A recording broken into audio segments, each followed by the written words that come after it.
The majority of bacteria function as single-celled organisms. However, sometimes they can act as a group, for example, when they exist in colonies or biofilms.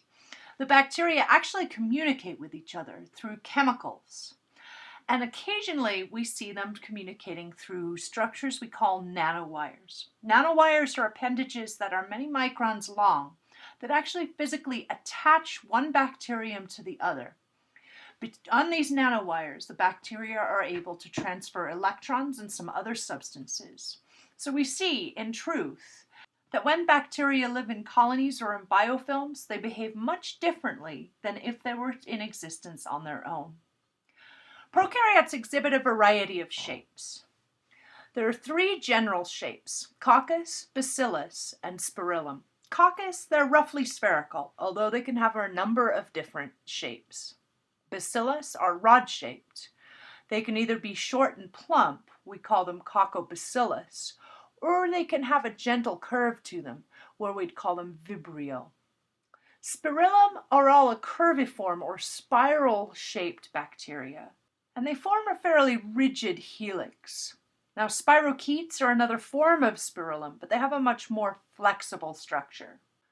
Often, we can see a colony of bacteria that exhibit pleomorphism, so a single colonial species that vary to some extent in shape and size. You'll also notice in your studies that these various shapes form different arrangements or groupings based on their shapes.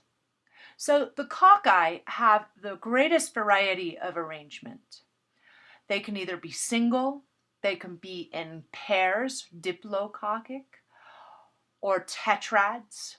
We can see them in irregular clusters like staphylococci or micrococci, in chains such as streptococci, and sometimes in a cubed packet like Sarcina. These different coccal groupings result from divisions in a single plane or two perpendicular planes or several intersecting planes, and after the division, the daughter cells remain attached. Now, bacilli are much less varied because they only divide in the transverse plane. So if they stick together end to end.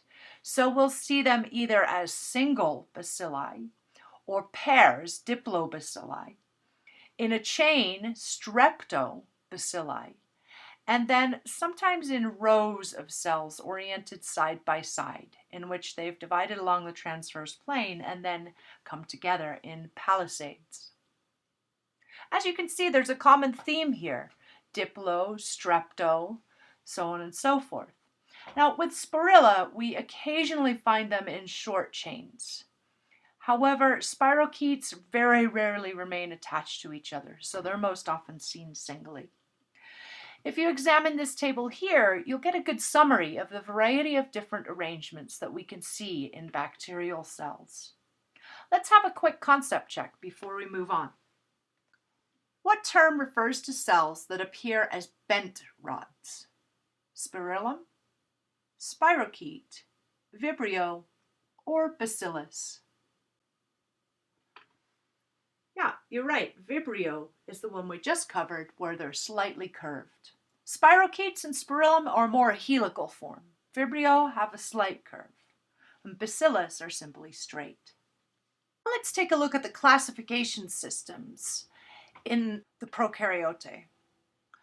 Since classification began over 200 years ago, several thousand bacteria and archaeans have been identified, named, and cataloged. One of the original classification systems was about shape, variations in arrangement, growth characteristics, and habitat. All of these are phenotypic differences.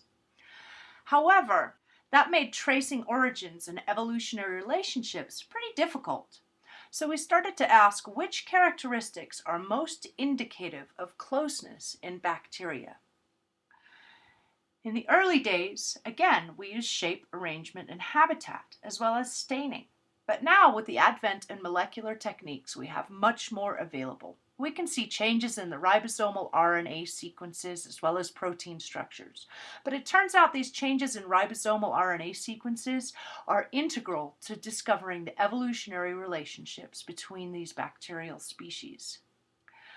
Back in 1923, Berge's manual, which was the definitive published source of prokaryotic classification, classified organisms based on these differences in phenotypic traits. Now, since all these advances in molecular techniques have come out, it was necessary to come up with a more current version, which is now termed Berge's Manual of Systematic Bacteriology, and it combines both the phenotypic information as well as the RNA sequencing information.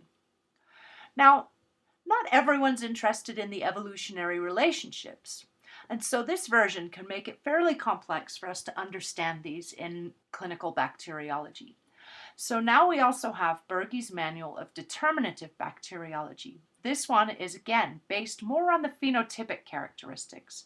It's much more useful for students and medical microbiologists. Berge's is a huge 5-volume set, either way you look at it.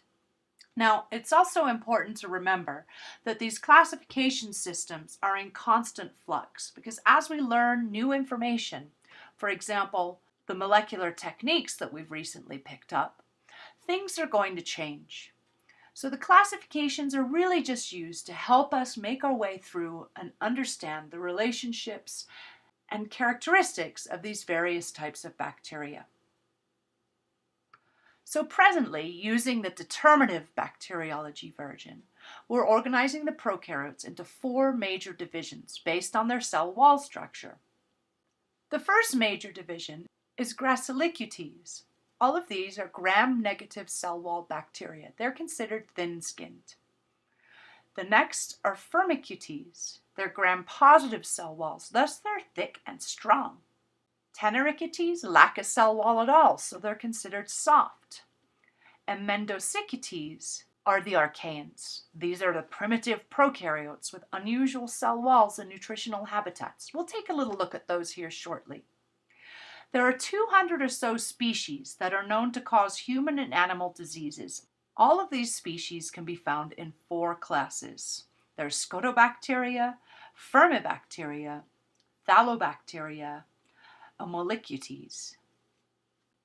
This table is an adaptation of the phenotypic method of classification, and it can be used in clinical microbiology. It's applicable for diagnoses, considering morphological and physiological tests. It does not reflect phylogenetic relationships, but clinically, we're not really interested in the evolutionary history of these variety of bacteria. So this is a great place to start to look at all the bacteria that we might be looking at this semester. Let's take a quick look at how species and subspecies are considered, because in the common definition of species that we use for animals, we define a species by those that are able to produce viable offspring, only when it mates with others of its own kind. Now, this doesn't work for bacteria because they don't have a typical mode of sexual reproduction and they exchange genetic information in a variety of different ways. So for bacteria, we'll loosely define species as a collection of bacterial cells, all of which share an overall similar pattern of traits. Now, individual members of a bacterial species can show variations, and so we've come up with terminologies such as subspecies, strains, or types. These are bacteria of the same species that have differing characteristics. However, they're still the same species. Now, we also have subclassified as serotype.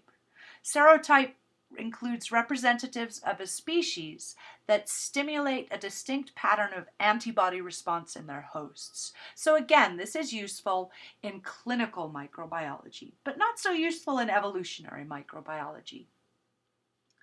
Before we close this chapter, let's finally consider the archaebacteria, or the archaeans. Remember, the archaeans were the 3rd domain, or super kingdom. So we had domain prokaryote, domain archaea, and domain eukarya. The discovery of these novel prokaryotic cells with such unusual anatomy, physiology, and genetics changed the view of microbial taxonomy and classification to designate these 3 separate domains. Because although archaeans are similar to prokaryotes in their general structure, when we look at the molecular evidence, they're much more closely related to the domain Eukarya. Primarily, we can look at differences, again, in ribosomes. There are incredible adaptations in the domain Archaea. They are adapted to very high heat environments, very saline environments, highly acidic environments, great variations in pH and pressure. Things like hyperthermophiles and extreme halophiles. Methanogens are another group of archaeans. These are bacteria that are able to produce methane in the guts of animals as well as in very hypoxic environments. So we call them the extreme prokaryotes. They're important, but they're not pathogenic. And again, they differ from the standard bacteria in cell structure, metabolism, and genetics. That brings us to the end of this chapter. So spend some time now and learn smart and really solidify the concepts of this chapter. Take a look around in the tables and get a general understanding of how we classify bacteria in a clinical fashion.